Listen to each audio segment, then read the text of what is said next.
प्रभु यीशु मसीह के जलाली और सामर्थी नाम में आज दिनांक 30 मार्च दिन गुरुवार को हम आप सब श्रोताओं का हार्दिक स्वागत करते हैं।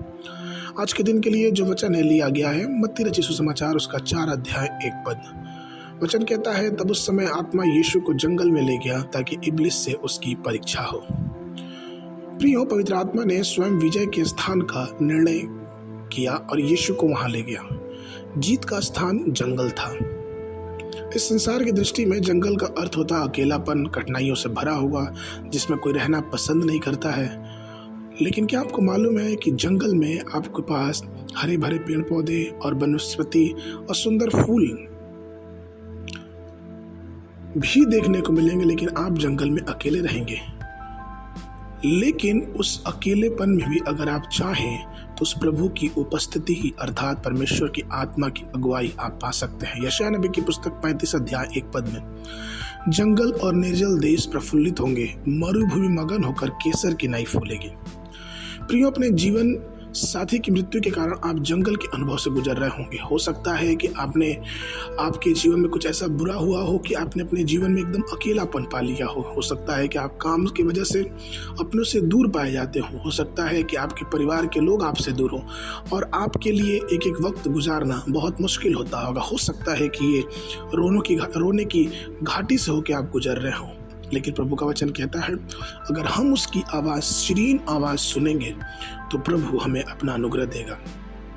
प्रियो, जंगल में 3 महत्वपूर्ण अनुभव यीशु मसीह की प्रतीक्षा कर रही थी। पहला कि उसने शैतान की सभी परीक्षाओं को पास किया अर्थात विजयी हुआ। दूसरा कि उसने पिता परमेश्वर से अपने संबंध को और भी गहरा किया। और तीसरा कि वो पवित्र आत्मा की सामर्थ्य से और वरदानों से भरा गया। प्रियो, चाहिए कि जब हम अपने जीवन में अकेलेपन से होकर गुजरे, एक वीरान अवस्था से होकर गुजरे, तो इन 3 चीज़ों का हम अनुभव लें।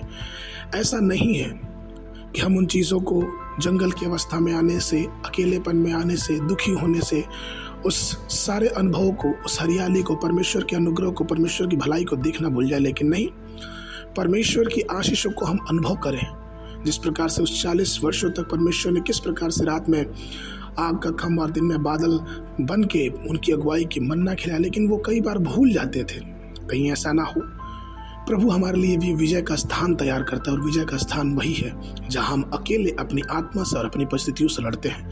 हमेशा याद रखें कि वही परमेश्वर है जो अनगिनत चमत्कार करता है और इसराइलियों को मन्ना खिलाने वाला, उस मरुभूमि में इसराइलियों को चट्टान से पानी पिलाने वाला, वही आज भी हमारा परमेश्वर है। इसलिए प्रियो, जब भी आप जंगल के अनुभव से होके गुजरे, अकेलेपन से, परेशानियों से, मुश्किलों से, और जब आपके पास कोई ना हो, हमेशा ध्यान रखें कि इसके बाद एक ऐसा जगह आने वाला है जहां दूध और मधु की धारा बहेगी।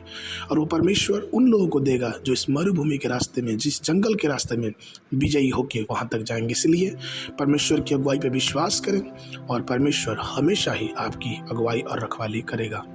आज के मन के लिए यशायाह नबी की पुस्तक उसका 32 अध्याय 15 पद, जब तक आत्मा ऊपर से हम पर उड़ेला ना जाए और जंगल फलदायक बारी ना बने और फलदायक बारी फिर वन न गिनी जाए। बाइबल अध्ययन के लिए न्यायों की पुस्तक 9 और 10 अध्याय, संध्या के समय लूका रचित सुसमाचार उसका 17 अध्याय, लूका रचित सुसमाचार उसका 5 अध्याय 17 पद से लेके 39 पद तक। परमेश्वर आप सबको आशीष देवे।